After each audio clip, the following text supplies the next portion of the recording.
नमस्कृत्य नरं चैव नरोत्तमं देवीं सरस्वतीं व्यासं ततो जयमुदीरयेत्। मूकं करोति वाचालं पङ्गुं लङ्घयते गिरिं यत्कृपातमहं वन्दे परमानन्दमाधवं। यत्कृपातमहं वन्दे परमानन्दमाधवं।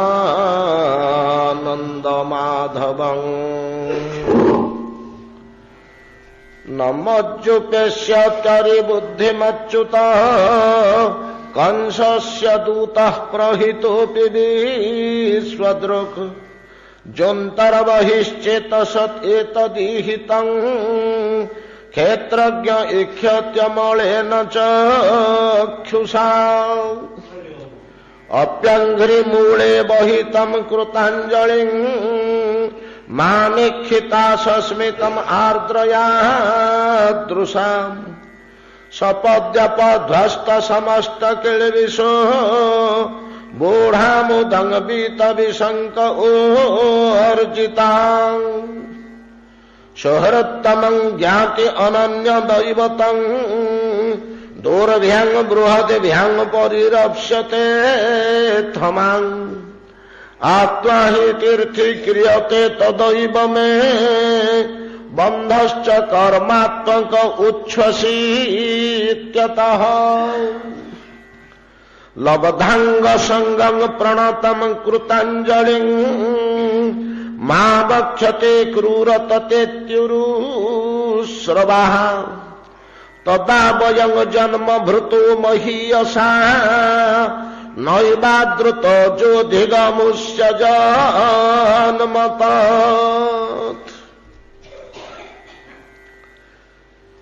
चतुर चूड़ामणि श्रील शुकदेव गोस्वामी पाद। अक्रूरंकर स्मरण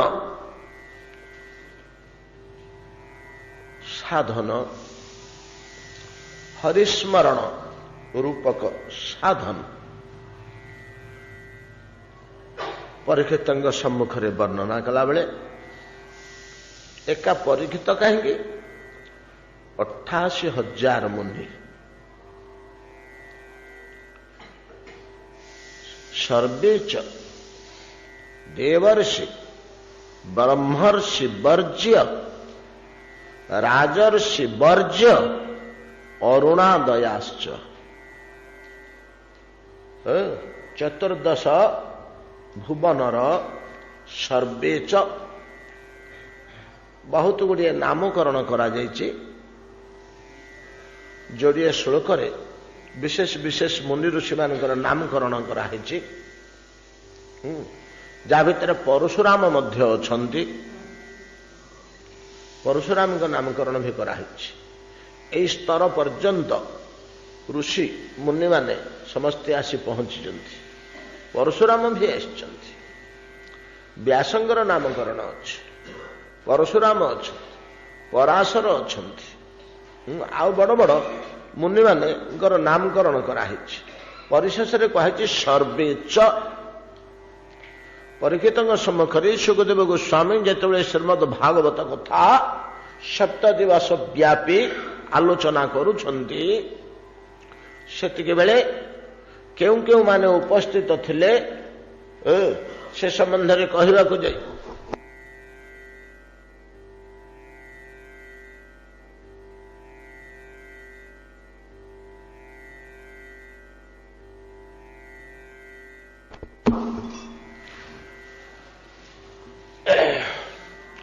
सर्वेच 14 भुवनर ब्रह्मलोक व्यापी शरदबान प्रभृति ऋषि मानकर नाम उल्लेख होइछि।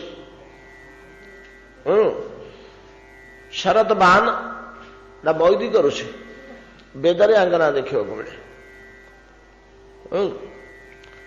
तो ए समस्त ऋषि मानकर समेत सर्वेच देवर्षि राजर्षि ब्रह्मर्षि एवं राजर्षि राजर्षि मान छाड़ जाए।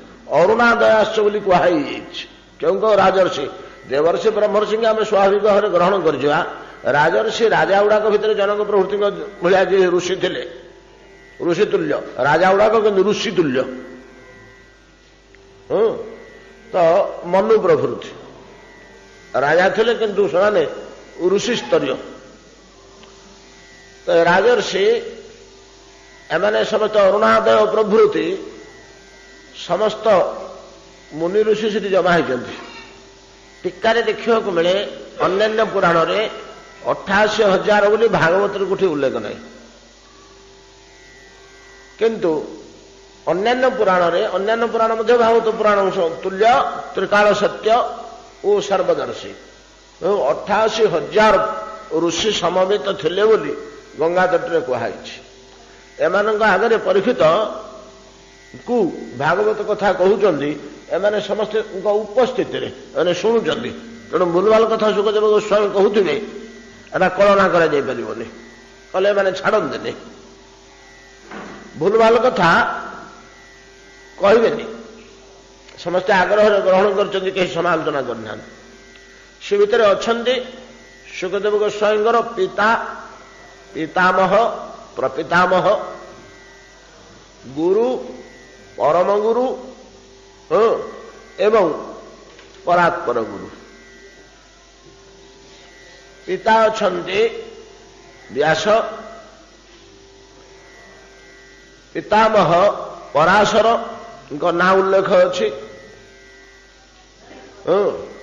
पराशर पिता वशिष्ठ नहीं कौन ना हाँ वशिष्ठ ना उल्लेख अच्छी वृद्धवर पितामह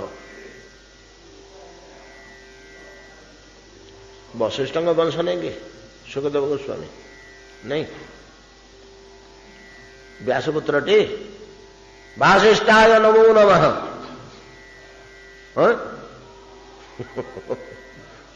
वशिष्ठ वंश वशिष्ठ पुत्र शक्ति शक्ति पुत्र पराशर पराशर पुत्र व्यास व्यास पुत्र तेणु पिता पितामह प्रपितामह वृद्ध प्रपितामह पर्यंत अच्छा पुत्र कूल आगे सुखदेव गोस्वामी भागवत कहते शास्त्र सिद्धांत कहते एणे गुरु वर्ग देखिले गुरु परम गुरु परात्पर गुरु परमेष्टि गुरु थे कि नहीं कही होनी गुरुदेव व्यासदेव नहीं कि पिता ही गुरुदेव ना भागवत शिक्षा देते परम गुरु नारद परात्पर गुरु नारायण नारायण ऋषि कथा उल्लेख नहीं गुरु परम गुरु अच्छा एमान आगे सुखदेव गोस्वामी श्रीमद भागवत कथा कहते केबे भूल कहबेनि जगी जगी भी कहब तथापि कौशल क्रमे अक्रूरंगर हरिस्मरण रूपक जो भजन साधन ता भितर कौटा पर्यंत उठे नहीं अक्रूर को स्मरण स्मरण रे आमको सोचे अरे घरे बसी मनरे स्मरण करी करी मध्य तुम्हें ब्रजांगनात्व लाभ करने को समर्थ हम गोटी गोटी गोटी गोटी करी कौटा न कही परिरंभण ठू आरंभ करी स्पर्श ठू आरंभ करी मधुरालाप ठू आरंभ करी जहा जहा विशेष विशेष पदार्थ हरि संबंधरे गोपांगना माने पाई शिवड़िक सब अक्रूर आशा कर परिशेष लब्धांग संगं प्रणतम कुतांजलि मां वक्षते क्रूरतते तिरुश्रवा तदा वयं जन्म भृतो महीयसा नैवाद्रुत जोधिगमुष्य जन्मतात् कौन चिंता करुचंदी अक्रूर लब्धांग संग श्री गोविंदर श्रीअंग संग मोर लाभ हम से शब्दटा को कौन आम जदि कहवा अंग संग ध्वनिटा कौन आमको सूचौच कि जातीय भाव ଏ ଧ୍ୱନି ପ୍ରକାଶ କରୁଛି, ପରିରମ୍ଭଣ ଶବ୍ଦ କି ଜାତୀୟ ଆଲିଙ୍ଗନକୁ ସୂଚଉଛି, ଭାବଟା ତ ତଦ୍ରୁପ୍ତ। ଏଇଟାକୁ ଅନ୍ୟ ଭାଷାରେ କଣ କହିଥିଲେ ହେଇନଥାନ୍ତା? ଏଇ ଭାଷା, ଏଇ ଶବ୍ଦ ବିଶେଷ ଚତୁରତାର ସହିତ ପ୍ରୟୋଗ କରିବା ତାତ୍ପର୍ଯ୍ୟ, ଆହୋ ଜଣେ ବ୍ୟକ୍ତି କେବଳ ସ୍ମରଣ ମାଧ୍ୟମରେ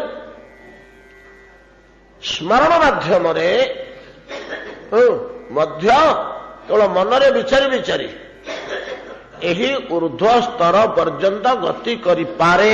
କର୍ମେନ୍ଦ୍ରିୟର କୌଣସି ଆବଶ୍ୟକତା ନାହିଁ। ଅନ୍ତର୍ଯ୍ୟାମୀ ପ୍ରଭୁ ଅନ୍ତରର ଭାବକୁ ହିଁ ନିରୀକ୍ଷଣ କରନ୍ତି ସିନା, ବାହାରର କର୍ମକଳାପକୁ ଲକ୍ଷ୍ୟ କରନ୍ତି ନାହିଁ। ଏକଥା ଆମେ ଆଲୋଚନା କରି ଆସିଛେ ପୂର୍ବରୁ। ବାହ୍ୟ କର୍ମର କୌଣସି ଆବଶ୍ୟକତା ନାହିଁ, ଅନ୍ତଃକରଣର ସ୍ମରଣ ହିଁ ଭଗବାନଙ୍କର ପ୍ରିୟ। ଭାବକୁ ନିକଟ ହରି, ନାଇଁ କି? ଭାବ ଅନୁସାରେ ଗୋଟିଏ ଲୌକିକ ବାକ୍ୟ ପ୍ରାଚୀନ ବିଦ୍ୱାନ ମାନେ କହନ୍ତି, ପଣ୍ଡିତ ମାନେ, ପିତୃଣାଂ ବାକ୍ୟମିଚ୍ଛନ୍ତି ଭାବମ ଇଚ୍ଛନ୍ତି ଦେବତା। ପିତୃଣାଂ ବାକ୍ୟମିଚ୍ଛନ୍ତି ଭାବମ ଇଚ୍ଛନ୍ତି ଦେବତା। ପିତୃକର୍ମ, ଦେବକର୍ମ। ଦେବତା କର୍ମ ଇନ୍ଦ୍ର ଅଗ୍ନି ବାୟୁ ଦେବତାଙ୍କଠୁ ଆରମ୍ଭ କରି ଭଗବାନଙ୍କ ପର୍ଯ୍ୟନ୍ତ ଏମାନେ ହେଲେ ଦେବତା ସମୂହ। ବାକି ପିତୃ ପିତାମହ ଆମର ଅର୍ଜମା, ଭୂରି, କାଳସଜ୍ଞଙ୍କା, କାମସଜ୍ଞଙ୍କା, ରୋଚନ ସଜ୍ଞଙ୍କା, ଏମାନେ ସବୁ ପିତୃ ଦେବଗଣ, ଅର୍ଜମା ପ୍ରଭୃତି। ଏବଂ ନିଜର ସେଇ ଲୋକରେ ଏମାନେ ହେଲେ ପିତୃଲୋକର ଅଧିଷ୍ଠାତ୍ରୀ ଦେବତା ମାନେ, ମାନେ ସେଠିକାର ସବୁବେଳେ ଅଛନ୍ତି, ବିଶ୍ୱ ପିତା ଏମାନେ। ଭୂରି ଶଙ୍କା, କାମ ଶଙ୍କା, କାଳ ଶଙ୍କା, ରୋଚନ ଶଙ୍କା, ଅର୍ଜମା, ଭୂରି, ଆସୁରୀ ଇତ୍ୟାଦି ସବୁ ଆସୁରୀ ଋଷି ଭିତରେ ଯାଉଛନ୍ତି। ଆସୁରୀ ଅନ୍ୟ ପିତୃ ଭିତରେ ଯାଉଛନ୍ତି। ଭୂରି ସଜ୍ଞଙ୍କା, ଭୂବି ସଜ୍ଞଙ୍କା, ସଜ୍ଞା। ଭୂରି ପ୍ରାଚୁର୍ଯ୍ୟର ଦେବତା, ଭୂବି ଅଧିଷ୍ଠାତ୍ରୀ ଦେବତା। କାମ, ଇଚ୍ଛା ଯାହା କରୁଛ ସେଟା କେମିତି ମିଳିବ, ଯିଏ ଦବ ସେଇ ଦେବତା। କାଳ, ସମୟ ନିୟାମକ ଦେବତା। ରୋଚନ, ତୃପ୍ତି ନିୟାମକ, ରୁଚିବା। ରୋଚନ ସଜ୍ଞଙ୍କା, ওটা ସବୁ ବିଶ୍ୱଦେବା। ବୈଶ୍ୱଦେବ ବୋଲି କୁହାଯାଏ, ଶ୍ରାଦ୍ଧ ବୈଶ୍ୱଦେବ, ଏଟା ବିଶ୍ୱଦେବା। ଏଟା ଯୋଉ ବେଦର ଗୁଡାକ ଘରେ ଘରେ ସବୁ ଆଚରଣ କରୁଥିଲେ ଏ ଶବ୍ଦ ଉଚ୍ଚାରଣ କରିକିରି।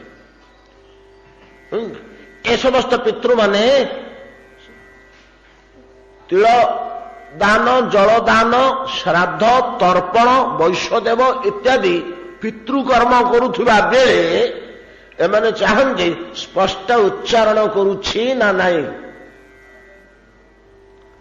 ଉଚ୍ଚସ୍ୱରରେ କହୁଛି ନା ନାହିଁ, ସ୍ପଷ୍ଟ ଗୋଟି ଗୋଟି କରି ଅକ୍ଷର ହଉଛି ନା ନାହିଁ। ଆରେ ବାକ୍ୟମ ଇଚ୍ଛନ୍ତି, ବାକ୍ୟଟା ଯଦି ଠିକ ହେଲା ତାହେଲେ ଏମାନଙ୍କର ତୃପ୍ତି ହେଇଗଲା, ମାନେ ସନ୍ତୁଷ୍ଟ ହେଇଯିବେ। ବାକ୍ୟ ଯଦି ଗୋଳମାଳ କଲା, ଭୁଲ ଭାଲ କଲା, ଗୁଁ ଗାଁ କରି କହିଲା କି ଭୁଲ ଭଲ କରି କହିଲା, ଏମାନଙ୍କ ମନଟା ଭଲ ନା।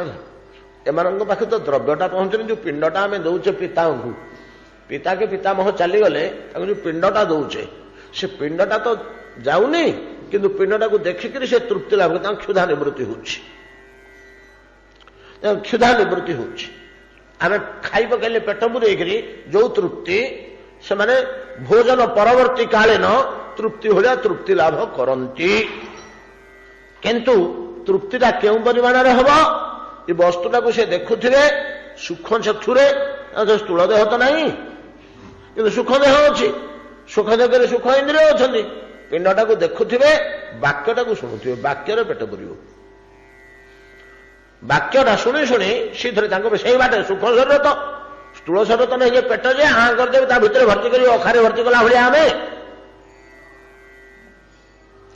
ଦେଖି ଆଖିରେ ଦିଶୁଥିବ ଓ କାନରେ ଧ୍ୱନିଟା କୁ ସେ ଅନୁଭବ କରୁଥିବେ।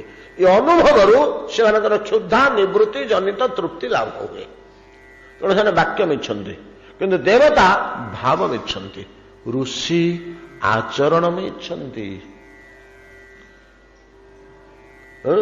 ଆମର ତିନିଟା କାର୍ଯ୍ୟ ପ୍ରତିଦିନ ପିତୃ ଋଣ, ଦେବ ଋଣ, ଋଷି ଋଣ, ତିନିଟା ଋଣ ଆମର ରହିଛି। ଏ ତିନିଟା ଋଣକୁ ଆମକୁ ପରିଶୋଧ କରିବାକୁ ହବ, ନହେଲେ ୟାଙ୍କ ପାଖରେ ଆମେ ଅପରାଧୀ। ଆଗ ଋଣ କୁହାଯାଏ, ପିତୃ ଋଣ, ଋଷି ଋଣ ଆଉ ଦେବ ଋଣ। ତିନିଟା ଋଣ ରହୁଛି ପ୍ରତ୍ୟଙ୍ଗ ଉପରେ। ସେମାନଙ୍କ ଯୋଗୁଁ ଆମେ ସଂସାରକୁ ଆସିଛେ, ଖାଉଛେ ପିଉଛେ, ଦେହ ଧାରଣ କରି ଚଲାବୁଲା କରୁଛେ, ଦି ଅକ୍ଷର ପାଠ ପଢିଲେ ଆମ ବୁଦ୍ଧି ବିବେକ ଜ୍ଞାନ ଜାତ ହେଲା, ନହେଲେ ପଶୁ ଭଳିଆ ରହିଥାନ୍ତେ। ତେଣୁ ଏମାନଙ୍କ ପାଖରେ ଆମେ ଋଣୀ। ତ ଋଷିମାନେ ଚାହାନ୍ତି ଆଚରଣ, ଗୋଡ଼ ହାତ ଧୋଇଲା କି ନାହିଁ, ଗାମୁଛା ବଦଳେଇଲା କି ନାହିଁ, ବିଷୁଣୁ ବିଷୁଣୁ କଲା କି ନାହିଁ, ଚୁଟି ଗଣ୍ଠି ପକେଇଲା ନା ନାହିଁ, କଛା ମାରିଛି ନା ନାହିଁ, ତ୍ରିକଚ୍ଛ ନା ଲୁଙ୍ଗି ପିନ୍ଧିକିରି ବୈଷଦେବ କରୁଛି, ଏଗୁଡାକ ସବୁ ସେମାନେ ଆଚରଣ ମିଛନ୍ତି। ଋଷି କାରଣ ଗୋଟେ ଆଚରଣଶୀଳ ସ୍ୱଭାବ, ଋଷି ଗୁଡାକ ଆଚରଣଶୀଳ। ପିତୃଣାଙ୍ଗ ବାକ୍ୟ ମିଛନ୍ତି, ଭାବ ମିଛନ୍ତି ଦେବତା। ଦେବତା ମାନେ କେବଳ ଭାବ ଚାହାନ୍ତି। ତେଣୁ ଭଗବାନ କହିଲେ ତୁ କି ଫୁଲଟେ ଦଉଛୁ ଦେ, ମତେ କଖାରୁ ଫୁଲଟେ ଦେ ପଛେ, କେଡେ ଭକ୍ତିରେ ଦଉଛୁ କହ। ପତ୍ରଂ ପୁଷ୍ପଂ ଫଳଂ ତୋୟଂ ଯୋ ମେ ଭକ୍ତ୍ୟା ପ୍ରଯଚ୍ଛତି ତସ୍ୟାହଂ ଭକ୍ତି ଉପହୃତಂ ଭକ୍ତି ରୂପକ ଉପହାର। ଉପହୃତ ଭକ୍ତି ଉପହୃତମ୍, ମତେ ଯୋଉ ଉପହାର ତୁ ଦଉଛୁ ତା ଭିତରୁ ଭକ୍ତି ତକ ମୁଁ ନେବି, ଆଉ ବାକି ବସ୍ତୁଟା ଥିବ, ସେ ବସ୍ତୁଟା ଭିତରେ ଭକ୍ତି ଭର୍ତ୍ତି କରି ଦେବୁ। ଭକ୍ତିଟା ତ ଖାଲିରେ ଆସିପାରିବନି। ଆମେ ଯୋଉ ଘୃତ ମଧୁ ଦୁଗ୍ଧ ପ୍ରଭୃତି ଦେଲେ ପାତ୍ରରେ ଦବାକୁ ହଉଛି, କିନ୍ତୁ ଭକ୍ତିଟାକୁ ଗୋଟେ ଆଶ୍ରୟ ସ୍ଥଳ ଦରକାର। କାହା ଉପରେ ଭକ୍ତିଟା ଆଧାରିତ ହବ? ଆଧାରଟା ଯାହା ହଉଛି ହଉ, ମୁଁ ତ ଭକ୍ତିଟା ନେଇଯିବି, ପାତ୍ରଟା ତ ଥିବ, ଏଇଭଳିଆ ଭାବନା। ତେଣୁ ଯୋଉ ଫୁଲ ହଉଛି ହଉ, ଯୋଉ ଫଳ ହଉଛି ହଉ, ଯେତେ ଭଲ ହଉଛି ହଉ କି ଯେତେ ମନ୍ଦ ହଉଛି ହଉ, ତାପରେ ଭଗବାନଙ୍କର ଏତେ ଚିନ୍ତା ନାହିଁ। ଚିନ୍ତା ସେ କେତେ ପରିମାଣର ଭାବ ତାର ରହିଲା ଅନ୍ତଃକରଣ ଭିତରେ, କେତେ ପରିମାଣରେ ଭକ୍ତି ରହିଲା, କେତେ ପରିମାଣରେ ଭାବ ରହିଲା। ଅଥବା ଏହା ଯଦି ଦେବତାଙ୍କ ପାଇଁକି ମୁଖ୍ୟ হয়, ଅନ୍ତଃକରଣର ଭାବ ଅକ୍ରୂରଙ୍କର କୌଶଳ କ୍ରମେ ନିର୍ଣ୍ଣୟ କରି ଆମକୁ ସୁଖଦେବ ଗୋସ୍ୱାମୀ ଶିକ୍ଷା ଦେଉଛନ୍ତି ବିଶ୍ୱକୁ, ଜଗତକୁ, ଯେ ଦେଖ ପିଲାଏ, ତୁମେ ଯଦି ଶାରୀରିକ ଦୃଷ୍ଟିରୁ ଅକ୍ଷମ, ନାଇଁ କି, ଯୋଉମାନେ ଯୋଗ ସାଧନ କରି ଗୁମ୍ଫା ଭିତରେ ରହନ୍ତି ସେମାନଙ୍କର ଶାରୀରିକ କର୍ମ କଣ? ବ୍ରହ୍ମଚର୍ଯ୍ୟ, ଆସନ, ମୁଦ୍ରା, ପ୍ରାଣାୟାମ, ଏଇଟା ତ ପ୍ରସ୍ତୁତି ପର୍ବରେ ପଡିଛି, ନାଇଁ କି? ଏଇଟା ପ୍ରସ୍ତୁତି ନା ଆଉ କ୍ରିୟା ଯୋଗଟା। ଆଉ ଯମ ନିୟମ ଆସନ ପ୍ରାଣାୟାମ ଏ ଚାରିଟା ତ କ୍ରିୟା ଯୋଗ ଭିତରେ ପଳେଇଲା। ଏଟା ତ ରାଜଯୋଗ ନୁହେଁ, ମାନେ ଭଗବତ ସମ୍ବନ୍ଧ ତ ଆସୁନି ଏଥିରେ।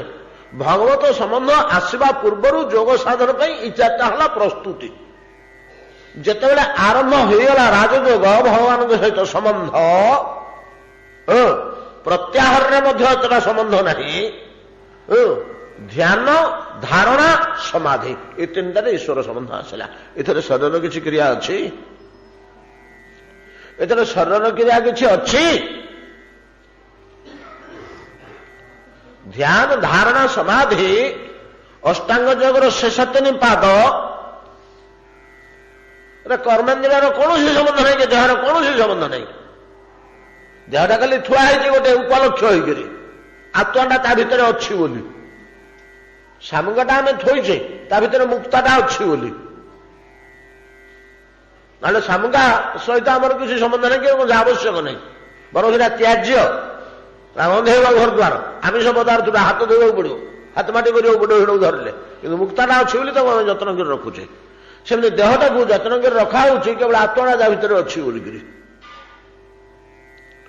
ଯେତେବେଳେ ହରିଭଜନ ପ୍ରକ୍ରିୟା, ହରିସ୍ମରଣ ପ୍ରକ୍ରିୟା ବା ଯୋଗ ସାଧନ ପ୍ରକ୍ରିୟା ଆରମ୍ଭ ହେଇଗଲା, ସେତେବେଳେ ଦେହର ଆଉ କୌଣସି ସମ୍ବନ୍ଧ ନାହିଁ ସେଠି। ଗୁମ୍ଫା ଭିତରେ ଦେହଟା ଅଛି, ତାର ସେ ଅଛି। जीवात्मा और साधन आरंभ होइछि परमात्मा प्राप्ति निमंते ध्यान करुचे जीवात्मा धारणा करुचे जीवात्मा समाधिस्थ होइछि जीवात्मा देह नुह समाधि कहले मिशि जीवा ध्यान समय धरला धारणा बेले आगेला नहीं कि समाधि मिशिगला गुण इटा तो कथा खोजला प्रथमे ध्यान कला बेले खोजुछि खोजिक लक्ष्य कला रे परमात्माटा पादे पादे आगेला आगेवा हला धारणा जाई धरी पकेवा ता सहित एक होइजिवा समाधि जीवात्मन परमात्मानम संयोगम जोगम उच्यते नहीं कि जोग प्रदीप ग्रंथ निरूपण करुछन्ति जीवात्मन परमात्मानम संयोगम जोगम उच्यते ये दी जनकर संयोग जोग कह जाए अथवा देहर किसी कार्य जोगरे तीनटा तो पथ जोग ज्ञान और भक्ति ज्ञान पथरे कौन दरकार कि ब्रह्म विचार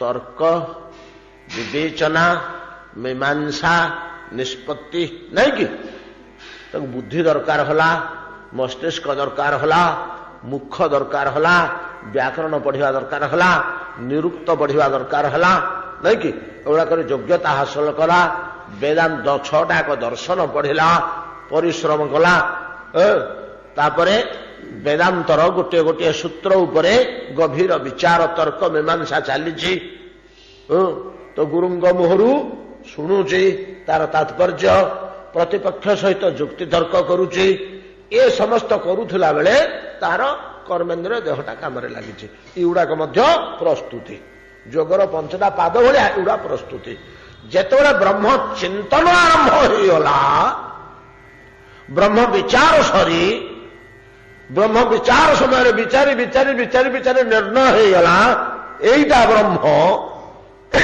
कोटा ब्रह्म हो ना जोटा किछि नुहे सेटा ही ब्रह्म नहीं कि या जो तार निष्पत्ति ही गला देखो खोज जोटा किछि नुहे सेटा ही ब्रह्म सेटा बुध जोटा किछि अटे ताहा जागतिक पदार्थ ताहा ब्रह्म नुहे ए तो ज्ञान मार्गर व्यवस्था जहा किछि ही नुहे किछि ही नुहे किछि नुहे कहले जावतीय दृश्य श्राव्य दुषुथिबा शुणुथिबा केतेक जिनिस देखुने शुणुचे वायु नहीं कि इलेक्ट्रिसिटी देखुचे कि शुणुचे दृश्य श्राव्य अनंत कोटि पदार्थ जोड़ाक किछि नुहे एगुड़ाक किछि नुहे जो पदार्थटा सेटा ब्रह्म जोड़ा किछि नुहे एतिके निर्णय करी चिंतन कला कोटा किछि नुह खोजुछि ब्रह्म विचार विचार पर निष्पत्ति निष्पत्ति समय चिंतन समय अन्वेषण अन्वेषण करू करू जो पाईगला से पाटिकला मत मिलगला मिलगला कठिन पथुटा तो खुशी है मिलगले सहज सहज जोटा मिलଯିव सेटा आम एत खुशी होनी बड़ कष्ट कर जोटा मिल क्लेशोधिक स्तरस्ते अव्यक्ता सप्त चेत कष्ट बेसी ज्ञान पंथ कृपाण के धारा खंडाधार में चलला भाया पथ सी टिके एपट सेपट होगले चलनी मिलगला खुशी होगला खुशी होगला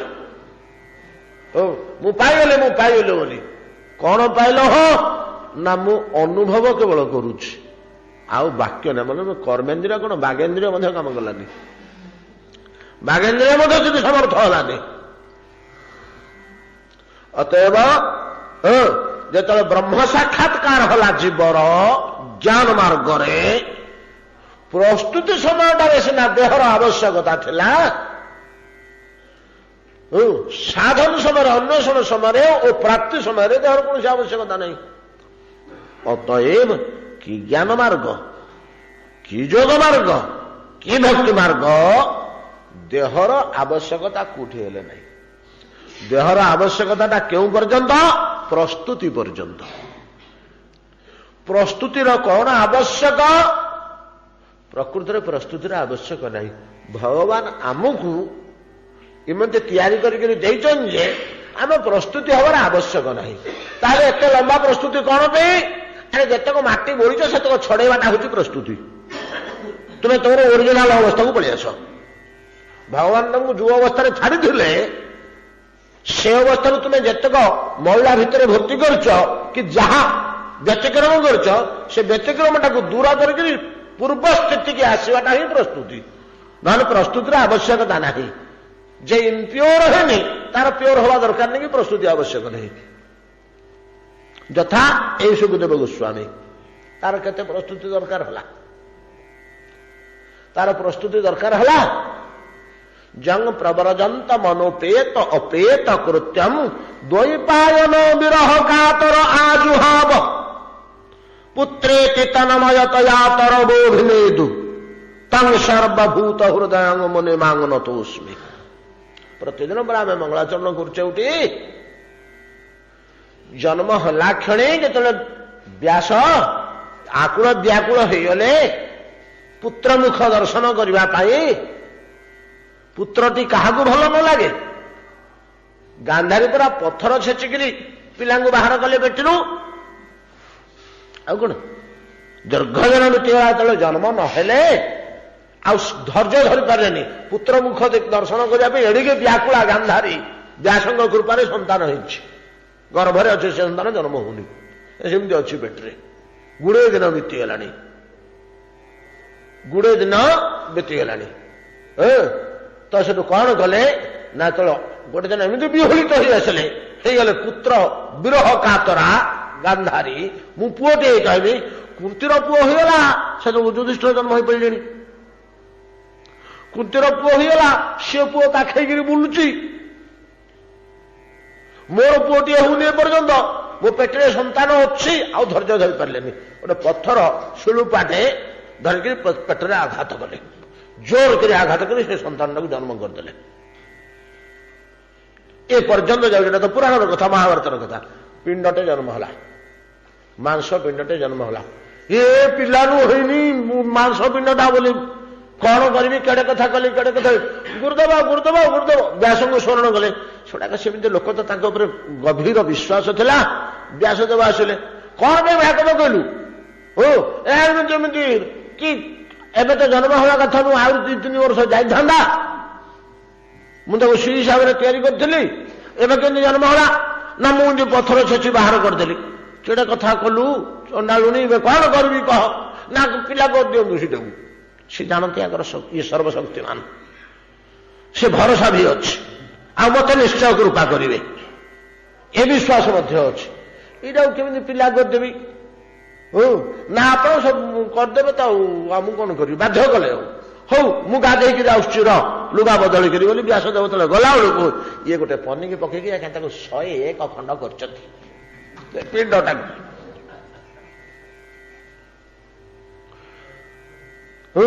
ସେ ଆସିଲେ, କହିଲେ କାହିଁ ଆଣେ ପିଣ୍ଡଟା, ତା ବଞ୍ଚେଇବା, ଜୀବନ ଆସ ତାର ହାତ ଗୋଡ କାଢିବାକୁ ହବ, ତ ଭିତରେ ମୁହଁ ନାକ କାନ ଆଖି ସବୁ କରିବାକୁ ହବ, ଆଣ ତମ ମନ୍ତ୍ର ବଳରେ ସବୁ କରିବାକୁ ହବ। ଆଜ୍ଞା ତାଟରେ ତାଟେ ଆଣି ଧୋଇଲେ।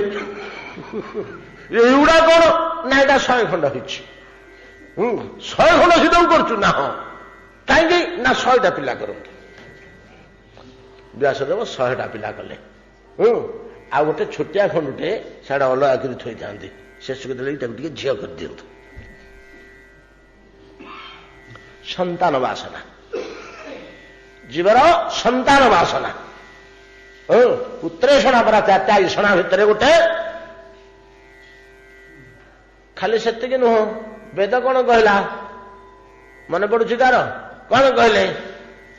ଆତ୍ମାଟା କଣ ବୋଲି ଯେତେବେଳେ ବିଚାର ହଉଛି, ନାନା ଋଷି ନାନା ପ୍ରକାର ମତ ଦେଇ ବିଚାର ହେଇକି ନିର୍ଣ୍ଣୟ ହେଲା, ଆତ୍ମା ଏୟା, ଆତ୍ମା ଏୟା। ତା ଭିତରେ ଗୋଟେ ନିଷ୍ପତ୍ତି ଅଛି, ଆତ୍ମା ବଇ ଜାୟତେ ପୁତ୍ର, ପୁତ୍ର ହିଁ ଆତ୍ମା ନା ନାଇଁ? ବି ନିଷ୍ପତ୍ତି ହେଇଛି ଏବଂ ତାହା ଗୃହୀତ ହୋଇଛି ବେଦରେ, ମୁନି ଋଷିମାନଙ୍କ ଦ୍ୱାରା ଗୃହୀତ ହୋଇଛି। ଆତ୍ମାଟା କଣ ହଉ ନା, ପୁତ୍ରଟା ହିଁ ଆତ୍ମା। ପୁତ୍ର ଭିତରେ ଯୋଉ ଜୀବ ସତ୍ତା ଅଛି, ପ୍ରାଣ ସତ୍ତା ଅଛି, ସେଇଟା ହିଁ ଆତ୍ମା ମୋର। ମୋ ଆତ୍ମାଟା ପୁତ୍ର ହିଁ ଜନ୍ମ ହୋଇଛି। ଏଣୁ ପତ୍ନୀର ନାମ ଜାୟା ବୋଲି ଦିଆହେଲା ସେଦିନଠୁ। ଜାୟା ପତିକି ନିଜ ଗର୍ଭରେ ଧରି ଜାତ କରେ ବୋଲି। ନିଜ ସ୍ୱାମୀ କି ପତି କି ଗର୍ଭରେ ଧାରଣ କରି ପୁତ୍ର ରୂପେ ଜନ୍ମ ଦିଏ। ପତି ରୂପେ ପାଣି ଗ୍ରହଣ କଲା, ପୁତ୍ର ରୂପେ ଜନ୍ମ କଲା। ଗୋଟେ ତତ୍ତ୍ୱକୁ ପୁଣି ଏଟା ମନି ଋଷିମାନଙ୍କ ନିଷ୍ପତ୍ତି, ଆମେ ଏଟା ଧରିପାରିବାନି ସହଜରେ। ଏଟା ତର୍କଶାସ୍ତ୍ର ନିର୍ଣ୍ଣୟ କରୁଛି। ସେଟା ଜଟିଳ ତର୍କ, କଠିନ ତର୍କ, ଆମେ ସହଜରେ ଧରିପାରିବାନି। ଏଥରେ ଅଛି। ଯାହା ହଉ, ଏଭଳିଆ ଯୋଉ ସନ୍ତାନ ପ୍ରତି ତୀବ୍ର ବାସନା, ବ୍ୟାସଦେବ ବ୍ୟାକୁଳ ହେଇ ପଡୁଛନ୍ତି, କହୁଛନ୍ତି ହା ପୁତ୍ର ଜନ୍ମ ହୁଅ, ପୁଅଟି ଜନ୍ମ ହେଇଥାନ୍ତା, ଏଡୁଟି ହେଇଥାନ୍ତା, 1.5 ବର୍ଷକର ହେଇ ଡୁଗଡୁଗ ହେଇକି ଦୌଡୁଥାନ୍ତା, ଖେଳୁଥାନ୍ତା, ଅଳି କରୁଥାନ୍ତା, କଟାଳ କରୁଥାନ୍ତା, କାନ୍ଦୁଥାନ୍ତା, ତା ମା ତାକୁ ଗେଲ କରୁଥାନ୍ତା, ଦୁଗ୍ଧପାନ କରୁଥାନ୍ତା, ସ୍ତନ୍ୟପାନ କରୁଥାନ୍ତା। ଏ ଦୃଶ୍ୟ ମୁଁ ଦେଖୁଥାନ୍ତି, ମୋ ପୁଅ ବୋଲିକିରି ମୁଁ ଖୁସି ହଉଥାନ୍ତି। ସନ୍ତାନ ବାସନା ତ ଆଉ ସହିପାରିଲେନି, ଯାଇକିରି ପୁରବୀଙ୍କ ନିକଟରେ ପହଞ୍ଚି କହିଲେ, ହେ ପୁତ୍ର, ଶୀଘ୍ର ଗର୍ଭରୁ ଆସ, ମାଙ୍କୁ କାହିଁକି ପୀଡ଼ା ଦଉଛ? 15-16 ବର୍ଷ ହେଇଗଲାଣି ଗର୍ଭ ଭିତରେ ଅଛ, ଶୀଘ୍ର ଆସ। କଣ କହିଲେ ସୁଖଦେବ ଗୋସ୍ୱାମୀ ଭିତରୁ?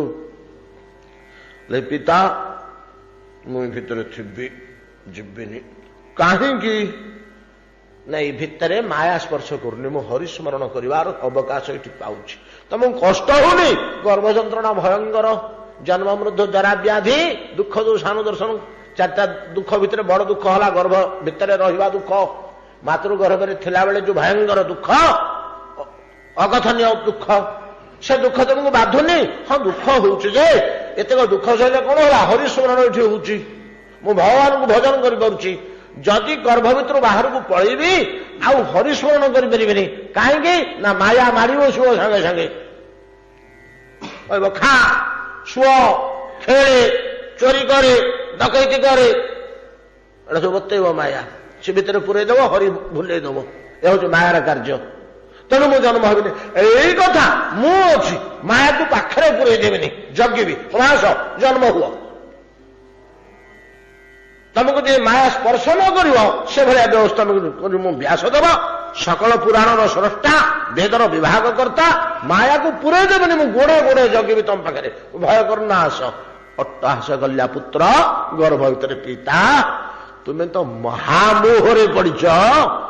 ମାୟା ତ ତମକୁ ଏମିତି ବାନ୍ଧିଛି, ତମ ଆଖି ଦିଟା ପୁରା ବନ୍ଦ କରିଦେଇଛି। ଆଉ ମତେ କଣ ତୁମେ ମାୟା ମୁଖରୁ ରକ୍ଷା କରିବ? ଭାଇ, ମତେ ମାୟା କାବୁ କରୁଛି, କରିନି? ତମେ କାହିଁକି ପୁଅ ହଉଛ? ପୁଅ ହେଲେ କେତେ, ନ ହେଲେ କେତେ? ତମେ କାହିଁକି ବ୍ୟାକୁଳ ପ୍ରକଣ୍ଡ ଡାକୁଛ? ପୁତ୍ର ସ୍ନେହରେ, ପୁତ୍ର ମୋହରେ ମୁଗ୍ଧ ହୋଇକିରି। ନା କଣ କହୁଛ? ନା ମାୟାକୁ କିଏ ପିତା ଜାଣି ପାରନ୍ତି ନାହିଁ? ଯେ ମାୟାଧୀଶ, ଯେ ମାୟାପତି, ସେ ଯଦି ଆସିକିରି କହିବେ ଯେ ତତେ ମାୟା ଛୁଇଁବନି, ତୁ ଜନ୍ମ ହ, ତାହେଲେ ମୁଁ ଜନ୍ମ ହେବି, ନହେଲେ ମୁଁ ମା ପେଟରେ ଥିବି, ଜନ୍ମ ହେବିନି। ବ୍ୟାସଦେବ ବିକଳରେ ଭଗବାନଙ୍କୁ ଡାକ ପକେଇଲେ। ଭଗବାନ ଚତୁର୍ଭୁଜ ନାରାୟଣ ମୂର୍ତ୍ତି ଆସେ, ଦଣ୍ଡାୟମାନ, ଏମିତି ଘଟଣା। ଅସୁକ, ଆସ, ଆସ, ମୁଁ ଛିଡା ହେଇଛି ଏଠି, ଆସ। ତେବେ ସୁଖଦେବ ଗୋସ୍ୱାମୀ ଜନ୍ମ ହେଲେ। ଯେ ଜନ୍ମ ହେଲେ ସିଧା ଚାଲିଲେ ବଣକୁ। ନା ମା ମୁହଁ ଚାହିଁଛନ୍ତି, ନା ବାପ ମୁହଁ ଚାହିଁଛନ୍ତି। ଜଙ୍ଗ ପ୍ରବ୍ରଜନ୍ତ, ପ୍ରବ୍ରଜା କହିଲେ ସନ୍ନ୍ୟାସ। ପ୍ରବ୍ରଜା ଶବ୍ଦର ଅର୍ଥ ହଉଛି ସନ୍ନ୍ୟାସୀ, ସନ୍ନ୍ୟାସ, ସନ୍ନ୍ୟାସୀ ନୁହଁ, ସନ୍ନ୍ୟାସ। ଜଙ୍ଗ ପ୍ରବ୍ରଜନ୍ତ, ସନ୍ନ୍ୟାସାଶ୍ରମକୁ ଚାଲିଗଲେ। ଅପେତ କୃତ୍ୟମ, କୃତ୍ୟ କହିଲେ ଯାହା ଯାହା କର୍ମ ହବା କଥା, ଜାତ କର୍ମ ନାଇଁ କି? କର୍ଣ୍ଣମେଧ, ଚୂଡ଼ାକରଣ, ଜାତ କର୍ମ, ଯୋଉଡା ଯୋଉଡା ଅଛି ସବୁ, ଉପନୟନ, ଅନ୍ନପ୍ରାଶନ, ବିଦ୍ୟାରମ୍ଭ, ନାଇଁ କି? ଦୀକ୍ଷା ଗ୍ରହଣ, ଏତେ ସବୁ କର୍ମ ଗୁଡାକ ଅଛି ନା। ଏଗୁଡ଼ା କିଛି ଗୋଟିଏ ହେଲେ ହେଇନି, ଏଗୁଡ଼ା ନ କରିକିରି ସନ୍ନ୍ୟାସ ଗ୍ରହଣ କରିବାକୁ ହବନି, କାରଣ ଅସଂସ୍କୃତ ହେଇଗଲା, ସଂସ୍କାର ହେଇନି। ଏଟା ସଂସ୍କାର, ଏ ସଂସ୍କାର ଗୁଡାକ ହେଲା ପରେ ଯାଇ ସନ୍ନ୍ୟାସ ଗ୍ରହଣ କରିବା କଥା। ଅପେତ କୃତ୍ୟମ୍, କୃତ୍ୟ ସଂସ୍କାରାଦି କୃତ୍ୟ ଗୁଡ଼ିକ ନ ପେତ, ପ୍ରାପ୍ତ ହେଇନାହାନ୍ତି, ସନ୍ନ୍ୟାସ କରିଗଲେ। ଏବଂ ତାଙ୍କ ପଛରେ ବାବାଜୀ ପଳେଇଲା ବୋଲି ବ୍ୟାସଦେବ ବ୍ୟାକୁଳ ହେଇ ପଛରେ ଗୋଡଉଛନ୍ତି, ହା ପୁତ୍ର ଫେରିଆସ ଫେରିଆସ, କିଛି ଦିନ ହେଲେ ମତେ ପୁତ୍ର ସୁଖ ପ୍ରଦାନ କର, ପୁତ୍ର ଲାଳନ ପାଳନ ଜନିତ ସୁଖ ମୁଁ ଟିକେ ଭୋଗ କରିବାକୁ ଚାହୁଁଛି, ଫେରିଆସ। ଏମିତି ବିକଳ ହେଇକରି କାନ୍ଦିଲେ। ସେ ତ ବ୍ୟାସଦେବ, ତା ଲେଖନୀଟା ତ ସରସ୍ୱତୀଙ୍କ ଲେଖନୀଠୁ ଆହୁରି ଟାଣ, ନହେଲେ କୋଟି କୋଟି ଶାସ୍ତ୍ର ରଚନା କରିଥାନ୍ତେ କି? ତାର ଭାବ, ତାର ଭାଷା, ତା ମୁହଁରୁ ଯେତେବେଳେ ବ୍ୟାକୁଳ କ୍ରନ୍ଦନ ବାହାରିଲା, ଗଛ ପଥର କାଠ ସମସ୍ତେ କାନ୍ଦିଲେ। ତରବୋଭିନେଦୁ, ତରବଃ, ତରୁ ମାନେ ମଧ୍ୟ ପଥର ଫଥର ଗୁଡା କାନ୍ଦିଲେ ସିନା ଉତ୍ତର ଦେଇପାରିଲେନି, ସେଗୁଡାକର ଜୀବନ ନାହିଁ ବୋଲି ଗଛ ଗୁଡାକ ଉତ୍ତର ଦେଲେ। ତରବଃ ଅଭିନେଦୁ, ନାଦ କଲେ, ହେ ବ୍ୟାସ ଏମିତି କାତର ହେଇ କାନ୍ଦନା କାନ୍ଦନା କାନ୍ଦନା, ଆମେ ସମ୍ଭାଳି ପାରୁନୁ, ତମ ଦୁଃଖରେ ଆମେ ଦ୍ରବୀଭୂତ ହେଇଯାଉଛୁ, ଆମକୁ ବାଧି ଯାଉଛି। ଅଭିନେଦୁ ତରବଃ, ତରୁ ଗୁଡାକ। ଏଇ ଯୋଉ ଅବସ୍ଥାଟା, ଏଟା ହଉଛି ମୁକ୍ତାବସ୍ଥା, ଜୀବର ମୂଳ ଅବସ୍ଥା। ସୁଖଦେବ ଗୋସ୍ୱାମୀ ଯୋଉ ଅବସ୍ଥାରେ ଥିଲେ, ଏଇ ଅବସ୍ଥାରେ ଭଗବାନ ଆମକୁ ସଂସାରକୁ ଛାଡ଼ିଥିଲେ। ଆଜ୍ଞା ଏମିତି କାଦୁଆ ଆମେ ଦେହରେ ଲେସିଲୁ, ଏତିକି ମଇଳା ଲଗେଇଲୁ, ଏତେ ତଳକୁ ପଳେଇ ଆସିଲୁ ଯେ ନରକ ମଧ୍ୟ ଦେଖିକିରି ଦୂରରୁ ଆମକୁ ଡରୁଛି, ଶଙ୍କିତ ହଉଛି, ଇଡେ ବଡ ପାପୀଟି ମତେ ଦୂଷିତ କରିଦବ ପରା। ନରକ କହୁଛି ଆଉ ମତେ ସିଏ ନିଜେ ଦୂଷିତ ହେଇଯିବ ବୋଲି, ଏଇଟା ପଡିଗଲେ ତ ମୁଁ ଗନ୍ଧେଇ ଯିବି, ମୋ ଦେହରୁ ଦୁର୍ଗନ୍ଧ ବାହାରିବ ବୋଲେ ନରକ କୁଣ୍ଡ ଦୌଡୁଛି ଆମକୁ। ଏଗୁଡାକ ଯୋଉ ଛଡେଇ ପୂର୍ବ ସ୍ଥିତିକି, ନିଜ ସ୍ଥିତିକି ଫେରି ଆସିବାଟା ହଉଛି ପ୍ରସ୍ତୁତି, ନହେଲେ ପ୍ରସ୍ତୁତିର ଆବଶ୍ୟକ କଣ? ଅତଏବ ହରିଭଜନ ନିମନ୍ତେ କୌଣସି ଦେହର ଆବଶ୍ୟକତା ନାହିଁ, କେବଳ ଭାବର ଆବଶ୍ୟକତା ରହୁଛି। ଜଣେ ଯଦି କହେ ମୁଁ ବୃଦ୍ଧ ହେଇଗଲି, ମୁଁ ଅପଙ୍ଗ ହେଇଗଲି, ମୁଁ ଅଥର୍ବ ହେଇଗଲି, ମୁଁ ଚଳତ ଶକ୍ତିହୀନ ହେଇଗଲି, ମୁଁ କେମିତି ହରିଭଜନ କରିବି? ଆବଶ୍ୟକ ନାହିଁ, ଆବଶ୍ୟକ ନାହିଁ। ଏଗୁଡାକ କେବଳ କିଏ କରିପାରିବନି? ବିକୃତ ମନ, ମଳିନ ମନ, କୁଚ୍ଛିତ ମନ ହରିଭଜନ କରିପାରିବନି। ମନଟି ଯଦି ଶୁଦ୍ଧ ଅଛି, ଦେହର କୌଣସି ଆବଶ୍ୟକତା ନାହିଁ ହରିଭଜନ ନିମନ୍ତେ। କୋଉଠା ପର୍ଯ୍ୟନ୍ତ ସେ ଯାଇପାରିବ? ଚରମ ସୀମା ପର୍ଯ୍ୟନ୍ତ ଯାଇପାରିବ। ଚରମ ସୀମାଟା କୋଉଠି? ଗୋବିନ୍ଦ ଅଙ୍ଗ ସଙ୍ଗ, ଯାହା କେବଳ ବ୍ରଜବନିତା ମାନେ ପାଇଛନ୍ତି, ଆଉ କିଏ ପାଇନାହାନ୍ତି। ଭକ୍ତି ମାର୍ଗ ଅନୁସାରେ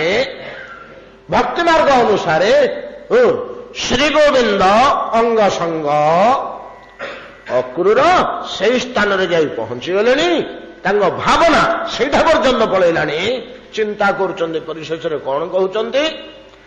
ଲବଧାଙ୍ଗ ସଙ୍ଗଂ ପ୍ରଣତମ କୃତାଞ୍ଜଳି ମାଂ ବକ୍ଷତେ କ୍ରୂର ତତେତ୍ୟୁରୁ ଶ୍ରବାଃ ତଦା ବୟଂ ଜନ୍ମ ଭୃତୁ ମହୀୟସା ନୈବାଦୃତ ଯୋଧିଗମୁଷ୍ୟ ଜନ୍ମତାତ୍। ଲବ୍ଧାଙ୍ଗ ସଙ୍ଗଂ ପ୍ରଣତମ କୃତାଞ୍ଜଳି, ଶ୍ରୀ ଗୋବିନ୍ଦର ଅଙ୍ଗ ସଙ୍ଗ ଲାଭ କରି ପରମ ପରିତୃପ୍ତ ମୁଁ, ଆଉ ମୋର କିଛି ପାଇବାକୁ ବାକି ନାହିଁ। ହେଇଗଲା, ପ୍ରାପ୍ତି ସରିଲା ଏଠି, ଆଉ ଆଗକୁ ପାଇବାକୁ ଆଉ କିଛି ବାକି ନାହିଁ। ଏ ପର୍ଯ୍ୟନ୍ତ ବାକି ଥିଲା।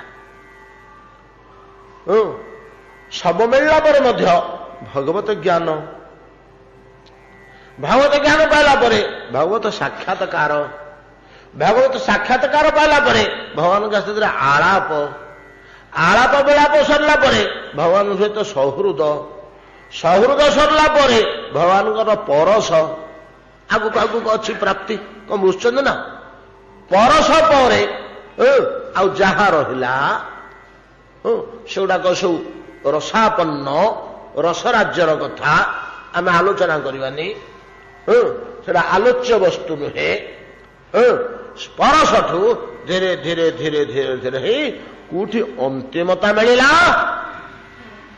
ଲବ୍ଧାଙ୍ଗ ସଙ୍ଗ। ଏତକ ହେଇଗଲା ପରେ ଭଗବାନ କହିଲେ, କଣ ତମକୁ ଦିଅନ୍ତି ଲୋ ଗୋପୀଗଣ, ମୁଁ ତୁମକୁ କଣ ଟିକେ ଦିଅନ୍ତି, ତମେ ନଉନ? ଆମେ ଆଲୋଚନା କରିଛୁ। ଗୋପୀମାନେ କହିଲେ, ହଉ ନବୁ, ତମେ ଯଦି ଦୁଃଖ କରୁଛ ଆମେ ନବୁ। କଣ ବାକି ରହିଲା ନବାକୁ?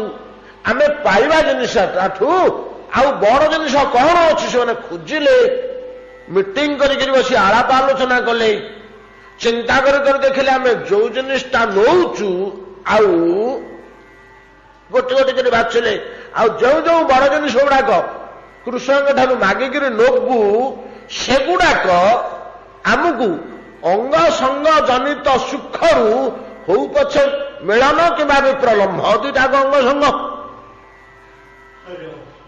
ଅଙ୍ଗ ସଙ୍ଗ ଦ୍ୱିବିଧ, ଗୋଟେ ସାକ୍ଷାତ ବା ପ୍ରତ୍ୟକ୍ଷ, ଆଉ ଗୋଟେ ବିପ୍ରଲବ୍ଧ।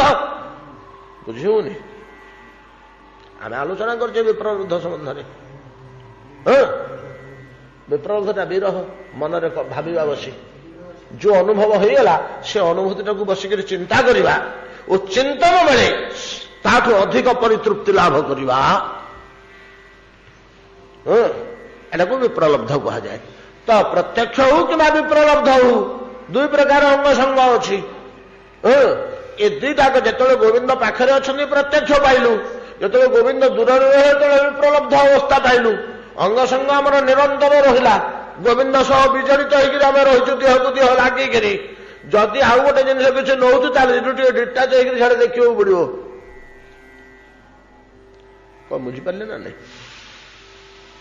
ଆଉ ଗୋଟେ କିଛି କଣ କଣ ବାଛିଲେ ଯେ ଗୋଟେ ଗୋଟେ କାଟିଦେଲେ, ନ ନାକ ପୃଷ୍ଠମ୍ ନ ଚପାରମେଷ୍ଟମ୍ ନ ସାର୍ବଭୌମଂ ନ ରସାଧିପତ୍ୟମ୍ ନ ଯୋଗ ସିଦ୍ଧିମ୍ ନ ଅପୁନର୍ଭବମ୍ ବା ବାଞ୍ଛନ୍ତି ତତ୍ପାଦ ରଜ ପବନ। ହଉ ମାଗି ତ ଦେଇଛୁ, ଯଦି ଦବ ତମ ପାଦ ଦିଟା ଦିଅ, ଆମେ କୋଡରେ ଧରିକିରି ବସିଛୁ। ଅଙ୍ଗ ସଙ୍ଗ ବି ଦୂର ହେଲାନି, ଗୋବିନ୍ଦ ପାଦ ସେବା କରିବାର ସୌଭାଗ୍ୟ ମିଳିଗଲା। ତୁମ ଚରଣରେ ସର୍ବାଙ୍ଗରେ ବୁଡି ହେବାର ସୌଭାଗ୍ୟ ମିଳିଗଲା। ତୁମ ପାଦକୁ ପୋଛୁଥିବୁ, ଗାଲରେ ବୋଳୁଥିବୁ। ଏତାଦୃଶ ଯୋଉ ଅଙ୍ଗ ସଙ୍ଗ ଲବ୍ଧାଙ୍ଗ ସଙ୍ଗ ପ୍ରଣତମ କୃତାଞ୍ଜଳି ମା ବକ୍ଷତେ କ୍ରୂରତତେ ତୁରୁ ଶ୍ରବା। ଲବ୍ଧାଙ୍ଗ ସଙ୍ଗ, ଏଇ ପରମ ପରିତୃପ୍ତି ପରମ ପ୍ରାପ୍ତି ମୋର ହେଇଗଲା ପରେ କାମ ତୁଟିଲା। এই পর্যন্ত ମୁଁ ଆଜି ପାଇଯିବି ବୋଲି ଆଶା କରୁଛନ୍ତି, କଳ୍ପନା କରୁଛନ୍ତି।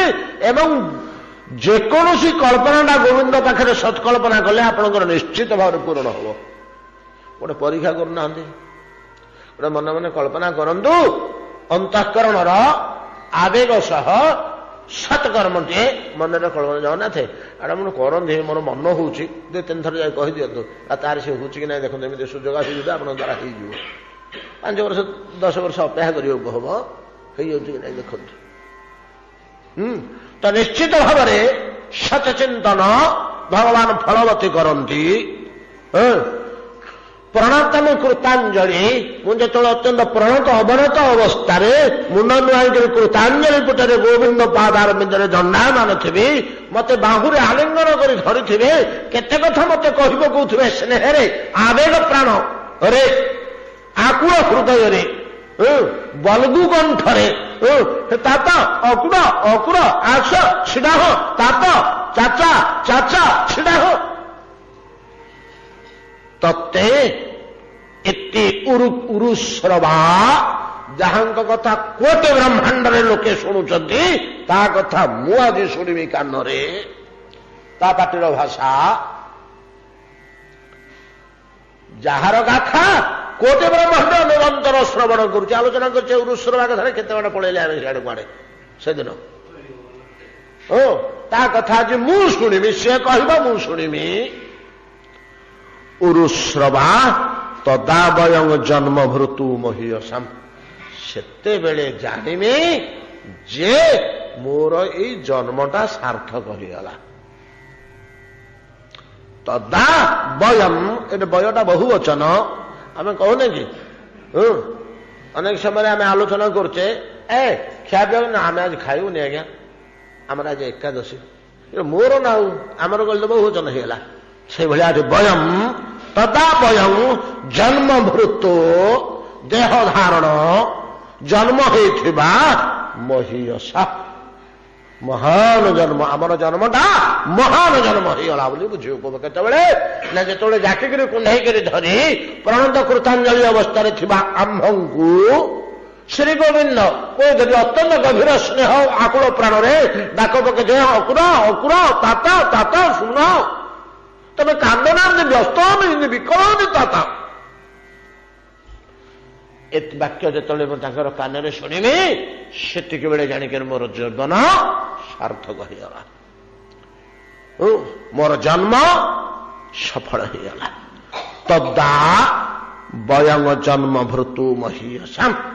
ତା ସାଥିରେ ଆଉ ଗୋଟିଏ କଥା କହୁଛନ୍ତି, ନୈବାଦୃତୁ ଅଧିଗମୁଷ୍ୟ ଜନ୍ମ ତତ୍।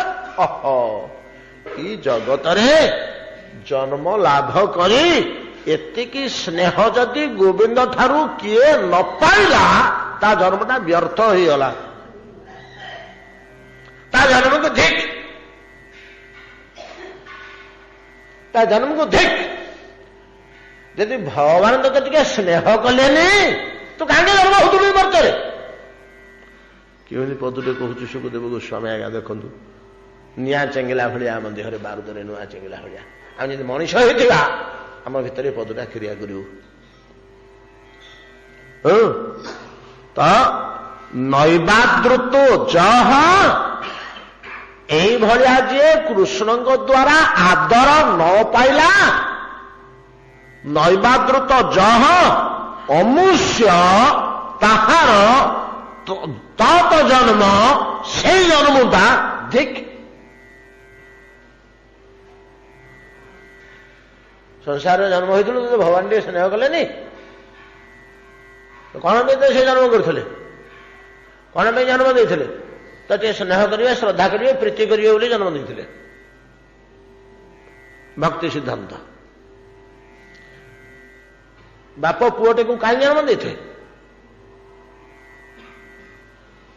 ଆପଣ ଘର କଥା ଚିନ୍ତା କରୁନାହାନ୍ତି, ଆପଣ ଆପଣଙ୍କ ପୁଅଟିକି କାହିଁକି ଜନ୍ମ କରିଛନ୍ତି? ପୁଅଟିକି ଜନ୍ମ କଲେ ଯେ ଯଦି ଦିନେ କୋଳେଇ ପାରିବେନି, କାଖି ପାରିବେନି, ସ୍ନେହ କରିପାରିବେନି, ଆଲିଙ୍ଗନ କରିବେନି, ସ୍ନେହ ଚୁମ୍ବନ ଦେଇପାରିବେନି, ହୃଦୟରେ ଜାକିକିରି ଧରିପାରିବେନି, ଖେଳେଇ ପାରିବେନି, ଗେଲ କରିପାରିବେନି, ପରିତୃପ୍ତି ଲାଭ କରିପାରିବେନି, ଯୋଉ ସନ୍ତାନ ପିତାର ଏତକ ନ ପାଇଲା ତା ଜନ୍ମ ନେଇକି ନୁହଁ। କାହିଁକି ସେ ଜନ୍ମ ହଉଥିଲା? ଯେ ମାର କୋଳ ନ ପାଇଲା, ପିତାର ହୃଦୟ ନ ପାଇଲା, ଟିକେ ଲାଳନ ପାଳନ ନ ପାଇଲା, ତାର ଜନ୍ମଟା ଯେମିତି ଧିକ୍। ତ ଅକୁର କହୁଛନ୍ତି ଧିଗମସ୍ୟ ଜନ୍ମ ତତ୍। କଣ ଏମିତି ଅକୁରର ଏଡେ ବଡ କଥାଟେ କହିଦେଲେ? କଣ ୟା ଭିତରେ ବିଶେଷତ୍ୱ ଅଛି କି ନ ଅଛି, ଯାହା ଅଛି ଆସନ୍ତାକାଲି ଆଲୋଚନା କରିବା। ସମୟ ବିଳମ୍ବିତ ହେଲାଣି, ଏତିକିରେ ଆଜି ଭାଗବତ ବିଶ୍ରାମ କରନ୍ତୁ। ଭଜନିତାୟ ଗୌର ରାଧେ ଶ୍ୟାମ, ଜପ ହରେ କୃଷ୍ଣ ହରେ ରାମ, ভজনিতাই গৌর রাধে শ্যাম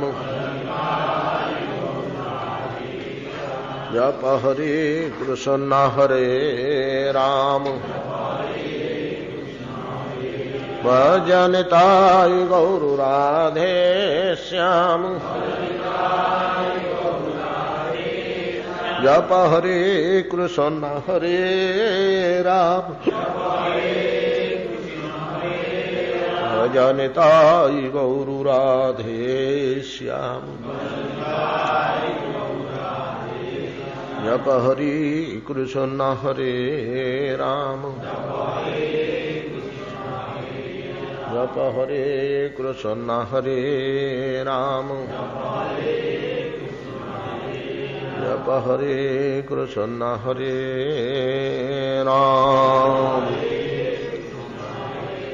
श्री गुरु प्रेमानंदे निताय गौर हरि बोल, निताय गौर हरि बोल, निताय गौर हरि बोल।